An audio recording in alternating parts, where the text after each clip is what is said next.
Welcome to Education Scholars Conversations. I'm your host, Jeff Yan. In this episode, you will hear part 2 of my conversation with Patrick Green, the Executive Director and Founding Director of the Center for Engaged Learning, Teaching, and Scholarship at Loyola University Chicago. More links and information about today's conversation can be found on Digication's Twitter, Facebook, and Instagram. Full episodes of Education Scholars Conversations can be found on YouTube or your favorite podcast app. I have found that people have done the portfolio work. Sometimes their portfolio, we obviously look at the portfolios, but what I have found is that they are just so much more articulate in how to explain themselves and sort of seeing what matters. Yes. As a matter of fact, we hear that time and time again from our students. When our students do portfolios, they will report that they are able, in an interview, they are able to articulate themselves, their skills, their experiences so much better because they've worked on this portfolio. They've shared and articulated in the portfolio their skills, their experiences. They've curated it, right? So they've made meaning of it. And then they walk into an interview situation or apply to a graduate or professional school.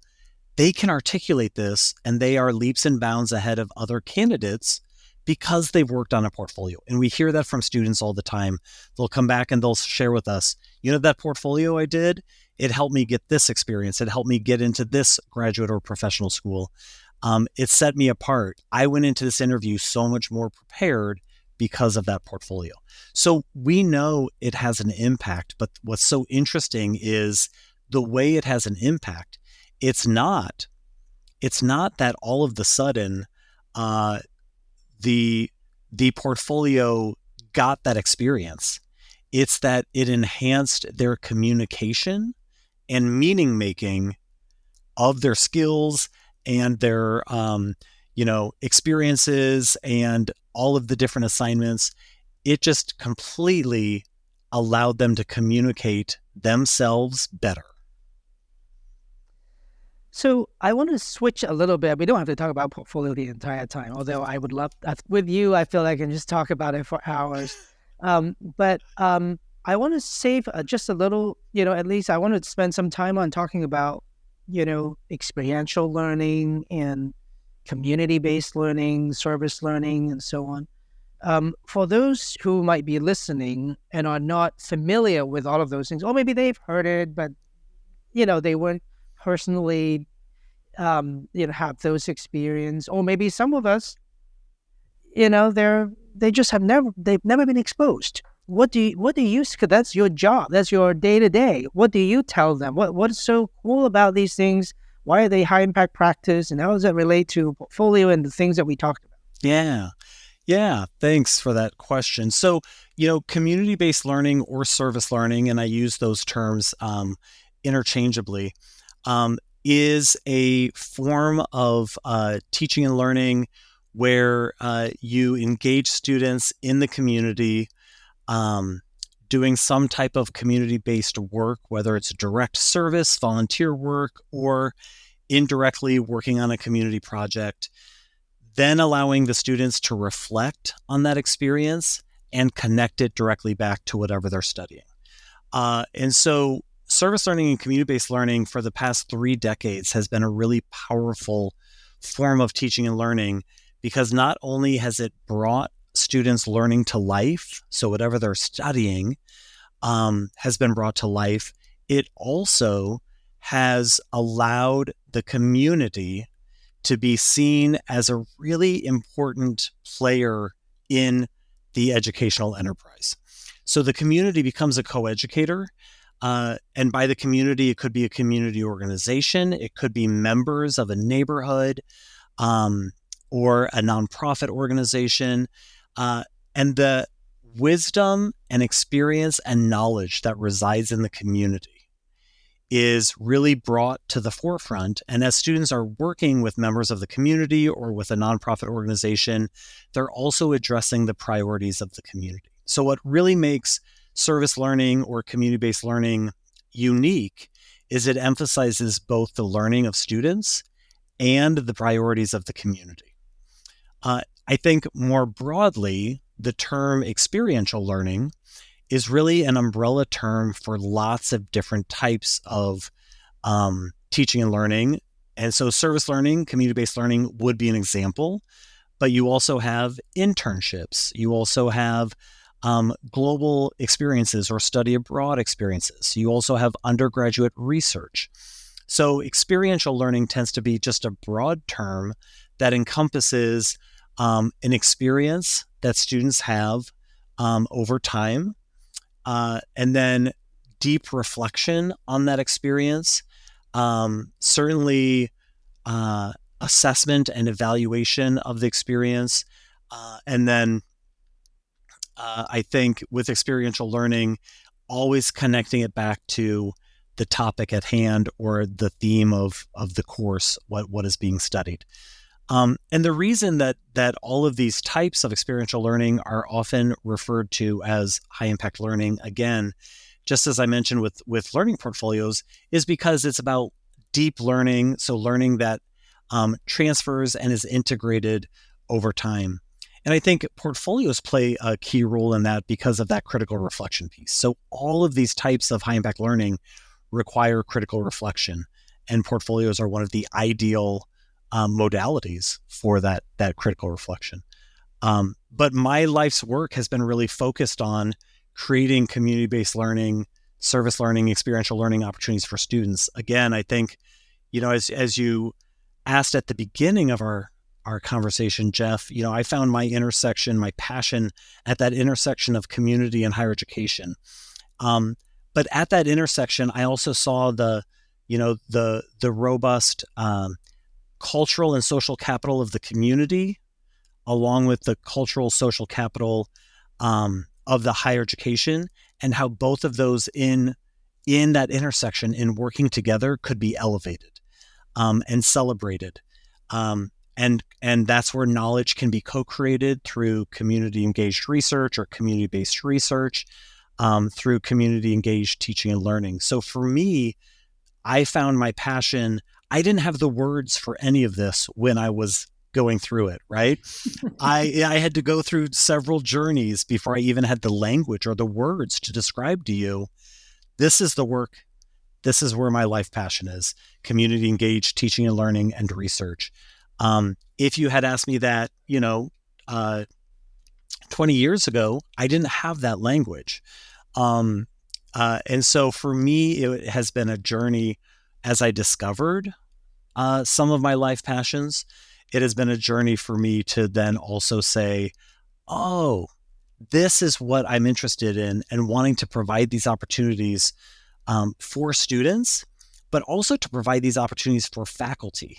Because I think obviously our goal is always student success and student learning, but the way that we get there is actually by working closely with faculty and enhancing the capacity of faculty in higher education. And then, of course, working closely with our community partners and listening closely and deeply to the community to say, what are those priorities? What are your pressing needs? What are the assets that you want to celebrate and elevate? And then how can we collaboratively address the world's wicked problems in order to better our local communities and address all of these issues, both locally, regionally, nationally, and globally? I love that, and I want to sort of look at it from an angle that perhaps has been a challenge in higher education in recent years. Higher education has been under a lot of scrutiny and a lot of a huge microscope to people are trying to figure out, this whole idea of cost for higher education. I think that there's no arguing that higher education is expensive. What some people don't know is it's also expensive to run, to provide all these services that you just talked about. It's these things don't just run itself. Could there be more efficient ways? So I think that there might be. But having all that said, one of the things that people sometimes don't get, and I think that what you said is really pointing out the fact that you're not coming to this college necessarily just to get those listed skills for whatever major that you happen to be in. Because you can kind of easily do that. You can say, if you're going to be an engineer, here is a list of skills and sub skills. And we can sort of eventually list all of them. It's a finite number. It's maybe a huge list, but it's a finite number. If you divide it up into little lessons, the persons will get it, or they read enough books, they'll get all of this stuff, you know? And the same reason that we don't just say, well, stop going to school, just go to the library, it has everything. Or now in today's world, go to the internet, it has everything. Go to YouTube, it has everything. And in fact, what happens to society has now sort of reacted a little bit by saying, hey, here's some boot camp, here's a little, master class, and this is how you can learn how to do something. You can just skip college. And while I don't disagree that some of those things are actually some of them are great at teaching certain skills, that higher education need to be, shouldn't be misunderstood that it's only about acquiring those skills. It's about those experiences. It's also about this sort of, I love what you said about community. And on one hand, you are creating the priorities and figuring out what the priorities are in the community for the community. You're also figuring it out for yourself. Kind of like you figuring out my life's work is about this and that. When does a student have an opportunity to do that? If they just go to like this boot camp 6-week course, they don't. That's not what those boot camps are for. They're for something else, and right. It's not useless at all. It's just not what higher education is about. Right. It's partially about that, but it's also about some other fundamental part of development, the human development. For themselves and for others. Yeah. Again, as you said, higher education has been under attack. It has been critiqued. And the value proposition of higher education and getting a higher education degree has been questioned. And we've seen that a lot in the past several years. And look, I have 3 kids, one in college, one about ready to go to college. And my third a few years away yet, but will be as well. And here's what I have to say, because I'm going to speak from the lens of a scholar practitioner that works in higher education and a parent who's paying hefty bills. So I want to be really transparent here. I think the critiques around the value of a higher education degree is actually around how it's being defined and how its value is being defined. And I think it's being defined in a very narrow way. If you're talking about getting a job, that is a narrow definition of the whole educational enterprise that has existed for hundreds of years. And I would challenge that. If it's being defined in very specific ways with skills and certifications, that is a very narrow interpretation of the whole educational enterprise. It's also a very narrow interpretation of learning and development. And I would ask people to reflect on their own learning and development before they would categorize a degree or higher education. Because if you just reflect on your own learning and development, then that definition will broaden. Because higher education is truly about young adulthood learning and development, or for non-traditional students who may go at various times in their life, it is about learning and development at a different life stage. And I would argue that focus on learning and development is, if you unpack that, is rich with a lot of different dimensions. That's a really multi-dimensional phrase that I'm using when I say learning and development. Part of that learning and development may be related to skills and knowledge that is connected to a career. But part of that learning and development is going to be all these other dimensions of what it means to be human. It may be about the community and their civic role in the community, what it means to be civically engaged, what it means to be a member of a community. Part of that development might be what it means to be part of a certain ethnic or racial identity, what it means to be part of where you call the United States your home and you call another country home, what it means to be transnational, what it means to have home in multiple places. All these other aspects of one's identity are all part of that learning and development. And this is beyond identity politics. This is, again, what it means to be human.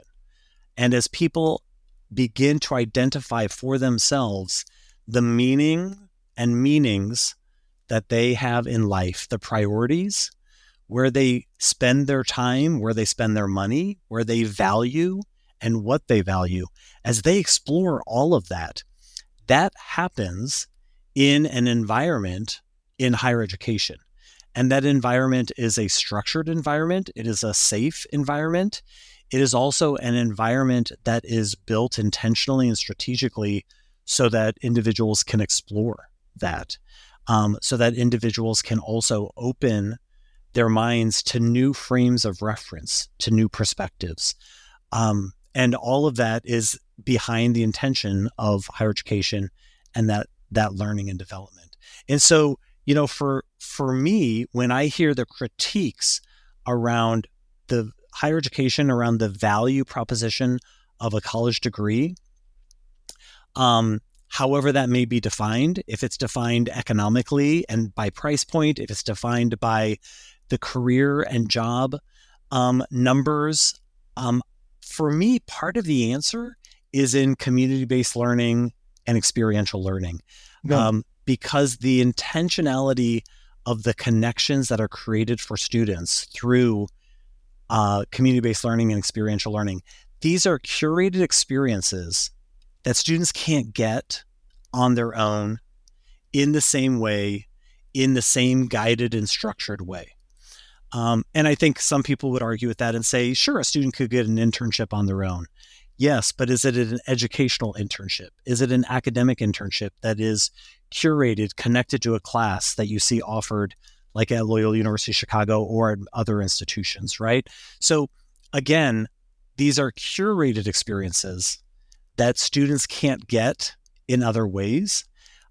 So what happens then is we're connecting students to networks, communities, people, and students are connecting themselves through their engagement to networks, communities, people, institutions, organizations. And that process is where I think, output and value of higher education is just dramatically increased. And I think that's where experiential learning plays a key role. I love that. I agree with you 100%. I too have 3 teenagers who are in high school right now. So my bill is about to go up by a lot as well. I really do think that there is a genuine part of going through these, being able to have that experience and figuring out what matters to you, what are your passion, what are the things that make you happy, is a rather important part of the value proposition. Who gets to just do that and explore? Like, it's hard to do that while you are working a job where it was highly demanding, and sure, you may be learning that skill and you may be making money, but that's a big part of what you're getting out of higher education. Now, it's sometimes hard to see it because it camouflages itself. Sometimes while you're doing it, you're not happy. You're like, oh, this is so hard. I'm like really stressed, right?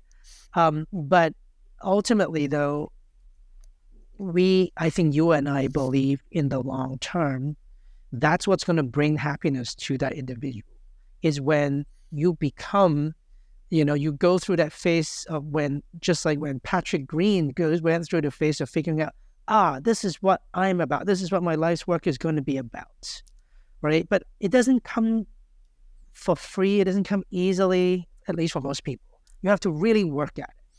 And I think that's a big part of it. But I also argue that on the flip side, society needs people like this that are happily doing things that matters to the world in a way that is wise and that is clever, that is, going to do, tackle two things at once, that are not just taking whatever that's convention for granted.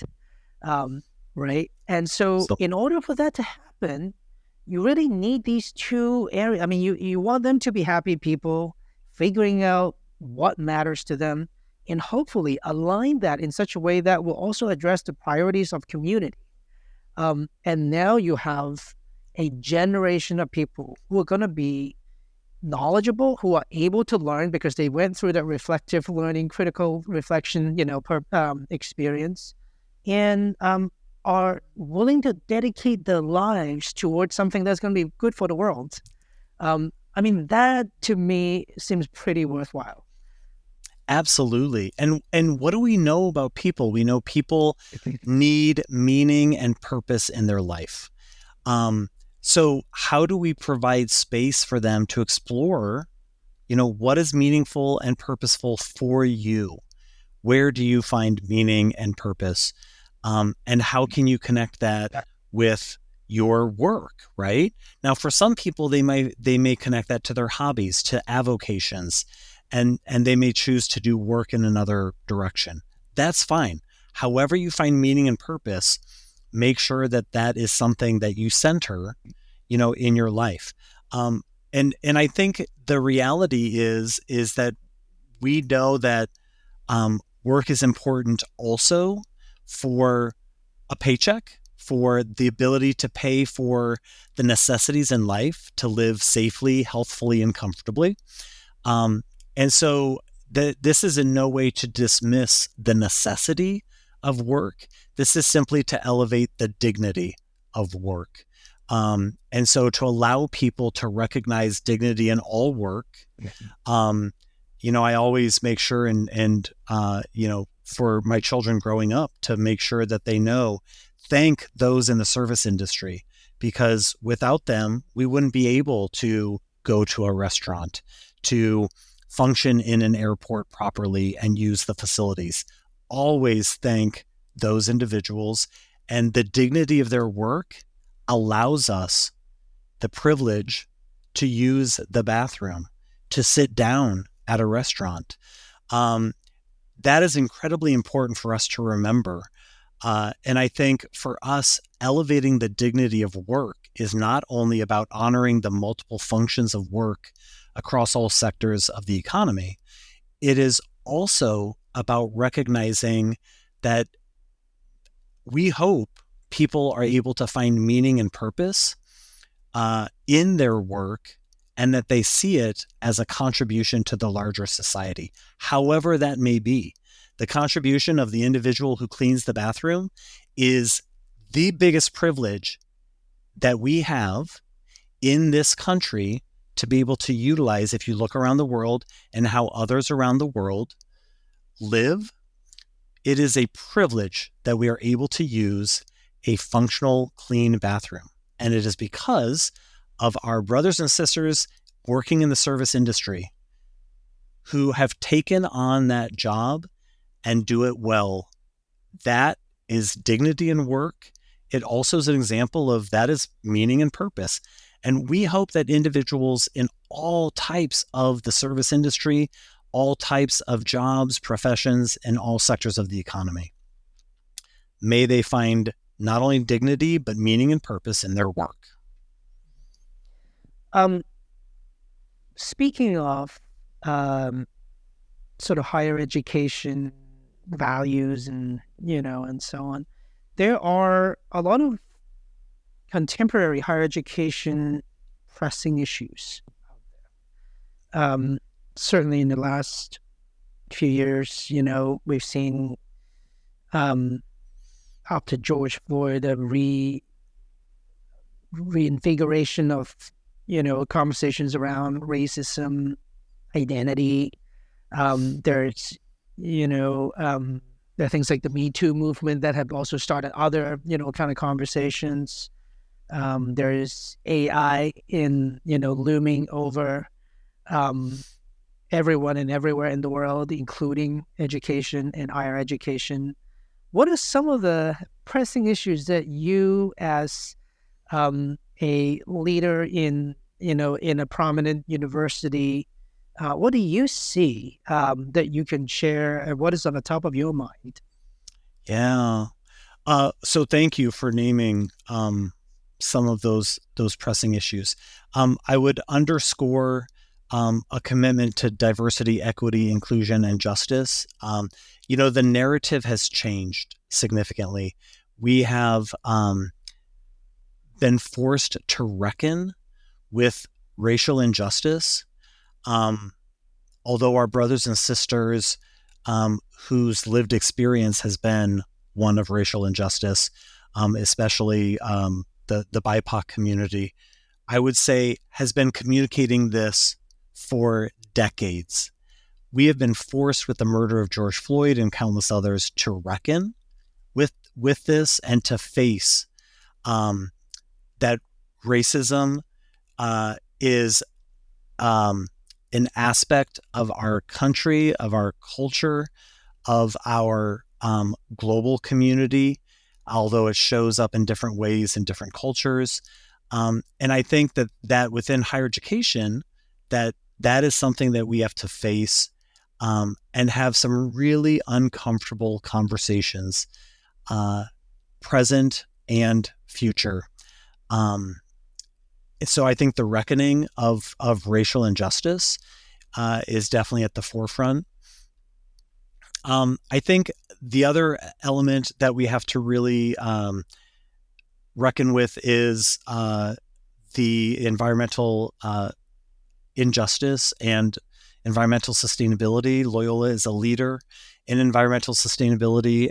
So I have several colleagues in our School of Environmental Sustainability.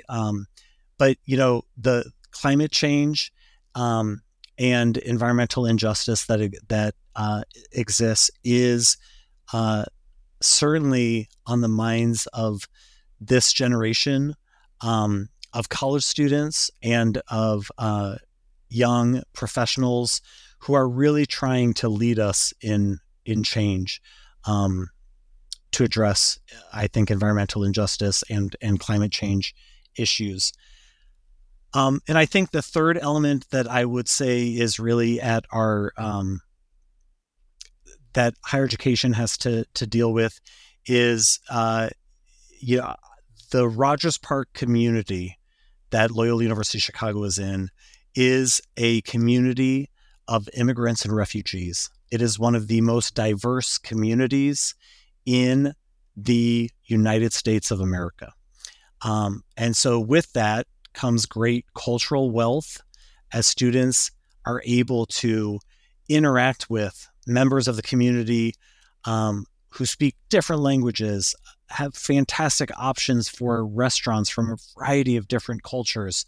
But with that comes this reckoning of the fact that we are a country of immigrants and refugees, and that is part of the founding of our country. It is part of the evolution of our country, and it will always be the celebration of our country as the United States of America. And how can higher education be a leader in reckoning with immigrants and refugees, in really creating safe spaces and places, as well as making sure that doors are open so that all of the individuals that find their way here are made welcome and are provided the opportunities that we hope for our children, the same opportunities that we hope for our children. Patrick, when do you want to run for president? You didn't realize that was going to be a practice for a stump speech, right? No, it's really amazing what you said. I think what you're saying is just, this is why I love this idea of service learning and community-based learning, because you only get to feel passionately about these things and understand them intimately if you go out to the world and look at it. you can't learn this through a book or watching a documentary. You have to go interact with people, and you talk to them, and you see them, you observe, you give, and then you try to get something back. And it's only through all of these types of experiences that you can um I want to share something that I'm so glad that this is just a podcast and not like a scholarly defense, because I have no idea who actually said this first. But I think I heard Stephen Colbert, someone from Chicago, well, or at least had a big stint in Chicago, called Chicago, I think probably his second home or something, who said, I think one time he said, he was talking about service. I think he was talking about service with the great John Batiste, the musician who used to be, playing on his band and now has moved on, became a platinum sold out artist. Really pretty amazing, amazing guy, itself. I think they were talking about service. I really love the two of them talking about this. And Stephen Colbert said something along the lines of service is love made visible. And it's very, like you talked a lot about that learning, made visible, and it also comes back in this circle. I mean, when you said that, I kept thinking about that little interaction and how beautiful that is. And I think if that doesn't connect with people, what does? This is it. Yeah, absolutely. No. It's funny that you say that. Up on my wall, I have a sign that says "Work is love made visible." And that is, that is what I believe. I mean, for me, that is what this work is. I mean, it is rooted in faith. It is rooted in, purpose and meaning. It is rooted in belief. And I think that's why, for me, community engaged teaching and learning is so important. And for me, the answer of why higher education matters. Well, this has been a fascinating conversation. Patrick, I feel like I can talk to you forever, and I hope that we do get to continue this again. At some point, I feel like we're just scratching the surface. I want to thank you again for sharing all your insights, telling us about your story, telling us about, the origin story of how your superhuman abilities came to be, and then also sharing a little bit about, what you have found and what you have developed over that time, and, have been able to make all of that possible and express that in the form of higher education with your students and with your faculty members. I think that's just lovely. What a great way for me to get inspired, and I hope everyone who's listening as well. Are there any closing thoughts that you have before we let you go, and then but hopefully have the opportunity to welcome you back in the near future? Well, first of all, thank you so much for the time and thoughtful questions and dialogue, and it has been a pleasure. And I think my invitation for anyone listening is to continue to be in process and to continue to explore, and wherever they may be, maybe try to explore something new today. That's lovely. Next time we'll talk about all the books and the articles and all the other things that you do that we didn't get to. But thank you again, Patrick, and let's talk again soon. That sounds great. I would look forward to it. Thank you. Take care. Bye-bye. This concludes our conversation. To hear our next episode, be sure to subscribe to Digication Scholars Conversations on YouTube, iTunes, Spotify, or your favorite podcast app. The Digication Scholars Conversation series is brought to you by Digication, a technology platform powering the most innovative e-portfolio programs in K-12 and higher education. Our website can be found at digication.com. If you enjoyed today's conversation, please like, subscribe, and share with a friend. Thanks for tuning in.